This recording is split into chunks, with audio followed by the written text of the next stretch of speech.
আমাদের কোনো একটা গুরুত্বপূর্ণ জিনিস কিন্তু ভিডিও করার সময় ভিডিওর পরে দেখি যে ভিডিওটা এরকম কাঁপতেছে। তো এই যে স্টেবিলাইজিং অর্থাৎ এটাকে বলে স্টেবিলাইজিং। অনেক ফোনে কিন্তু এটা অটোমেটিক্যালি ক্যামেরার সাথে থাকে। কিছু, কিছু ফোনের কিন্তু স্টেবিলাইজিং অপশনটা নাই। তো এক্ষেত্রে আপনারা কিভাবে আপনাদের যেই এরকম ভিডিওটা আছে, এই ভিডিওটা কিভাবে আপনারা এই প্রবলেমটা সলভ করবেন সেটাই দেখাবো আজকের ভিডিওটি। ভিডিওর যে কাঁপাকাঁপির যে প্রবলেমটা থাকে এটা কিন্তু খুব সহজেই আপনারা সমাধান করতে পারবেন। তো শুরুতে আপনারা এখানে দেখুন একটা ফটোস অ্যাপ্লিকেশন আছে। এই ফটোস অ্যাপ্লিকেশনটা ওপেন করবেন। এটা কিন্তু প্রত্যেকের ফোনে থাকবে। আর এখন যদি এখানে দেখতে পাচ্ছেন যে আপডেট চাইতেছে, আপনাদের এরকম আপডেট চাইলে আপডেটটা নিয়ে নেবেন, তাহলে ভালো হয়। আমি এখান থেকে আপাতত নট নাওতে ক্লিক করে দিচ্ছি। তো এখানে আমাদের গ্যালারিতে যতগুলো ফটো ভিডিও আছে সবগুলো এখানে শো করবে। তো এখন আমি যেই ভিডিওটা স্টেবিলাইজিং করতে চাইতেছি সেটা আমি এখান থেকে সিলেক্ট করব। আপনারা দেখতে পাচ্ছেন যে এটা কি পরিমাণে নাড়াচাড়া হইতেছে।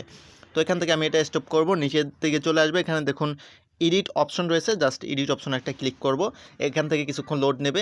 আপনারা কিন্তু এই অপশনটা কিন্তু অনলাইনেও কিন্তু এই প্রবলেমটা সলভ করতে পারবেন, কিংবা আপনারা ডাটাটা অফ করে এটা প্রবলেমটা সলভ করতে পারবেন। এখান থেকে আপনি ভিডিওটা যতটুকু পর্যন্ত রাখতে চান এখান থেকে আপনারা কিন্তু ভিডিও কাট করতে পারবেন, ভিডিওর স্পিড কন্ট্রোল করতে পারবেন, এক্সপোর্ট ফ্রম ইনহ্যান্স করতে পারবেন। যাই হোক, আপনারা যেটা আমাদের মূল টপিক স্টেবিলাইজ, তো আপনার নিচের দিকে দেখুন স্টেবিলাইজ অপশন, জাস্ট এখানে একটা ক্লিক করে দিবেন।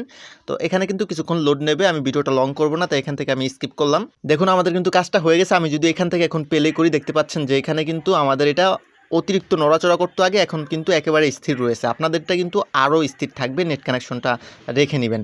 তো এখান থেকে নিচের দিকে চলে আসবেন, সেভ টু কপি অপশন দেখতে পাচ্ছেন, এখানে একটা ক্লিক করবেন।